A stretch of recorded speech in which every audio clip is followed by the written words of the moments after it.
Assalamualaikum warahmatullahi wabarakatuh. Nabi Sang Penyabar. Tiang bendera tolong tegakkan, menarik bendera tali tersendat. Saya di sini ingin mempersembahkan kisah teladan Nabi dan sahabat. Pergi ke pasar membeli cabai, tak lupa juga membeli ikan. Jadikan sabar sebagai perisai, segala masalah akan terselesaikan. Ada burung sedang tercekik, burung tercekik oleh Anya.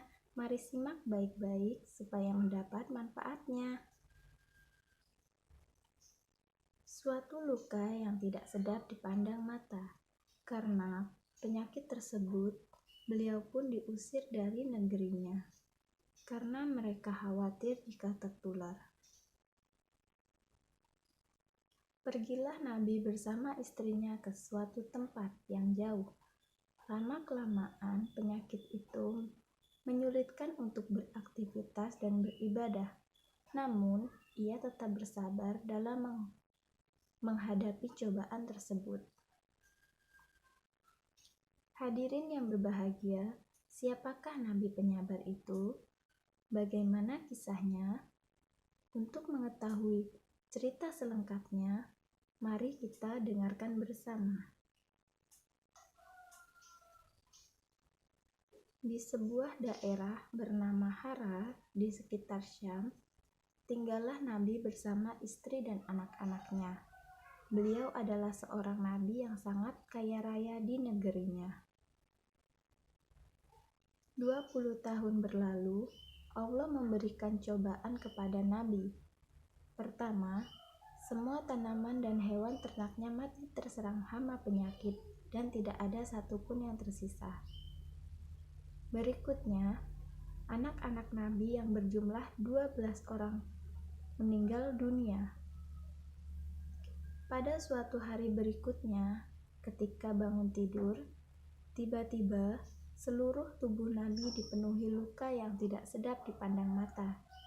Meskipun begitu, beliau tetap bersyukur dan pasrah kepada Allah. Hari demi hari berlalu. Penyakit Nabi semakin parah, sehingga menyebabkan orang-orang yang ada di sekitarnya menjauhinya. Wahai Ayub, pergilah engkau bersama istrimu dari negeri ini. Setidaknya kami tidak khawatir akan tertular penyakitmu. Mendengar hal itu, Nabi Ayub tetap bersabar. Akhirnya, Nabi Ayub dan istri meninggalkan negeri itu dan tinggal di suatu daerah yang jauh dari pemukiman penduduk. 18 tahun berlalu, usia Nabi Ayub semakin bertambah lanjut dan mulai kesulitan dalam beraktivitas. Selain disebabkan karena usia, juga karena penyakitnya yang tak kunjung sembuh. Setiap hari, Nabi Ayub selalu bersabar dan berikhtiar sampai semua hartanya habis. Hal ini menyebabkan Nabi Ayub dan istrinya hidup serba kekurangan. Meskipun begitu, Rahmah, sang istri Nabi, sangat setia mendampingi beliau. Wahai suamiku, engkau adalah seorang hamba Allah. Pastilah Allah akan mengabulkan doamu jika engkau meminta kesembuhan. Aku sangat merasa kasihan melihatmu kesulitan dalam beribadah. Maafkan aku jika lancang berkata seperti ini. Wahai istriku, ingatkah kau berapa tahun kita hidup dalam kenikmatan? Kurang lebih 20 tahun, wahai suamiku. Sebenarnya, aku amat malu meminta kepada Allah. Kita ini diuji kurang dari 20 tahun, sudah mengeluh seperti ini. Hari demi hari penyakit Nabi Ayub semakin parah dan mempersulitnya untuk beribadah. Ya Allah, yang Maha Penyayang, Ketika engkau memberiku ujian, aku coba bersabar menerimanya.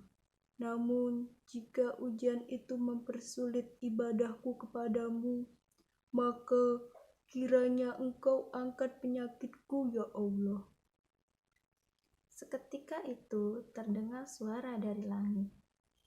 Saat mendengar suara itu, Nabi Ayub bangkit dari ranjangnya dan menghentakkan kakinya ke tanah.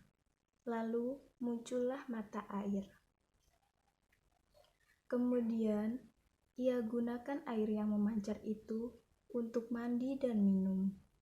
Seketika itu, hilanglah segala penyakit dari badan Nabi Ayub. Kisah ini menjadi pembelajaran yang luar biasa dan sangat berharga, karena pada zaman sekarang banyak orang yang tidak sabar ketika mendapatkan ujian dan tidak mau bersabar atas kenikmatan yang telah diberikan Allah Subhanahu wa Ta'ala. Bu Asih membeli minyak. Minyak diisi ke dalam bambu. Terima kasih telah menyimak. Bertemu lagi di lain waktu. Assalamualaikum warahmatullahi wabarakatuh.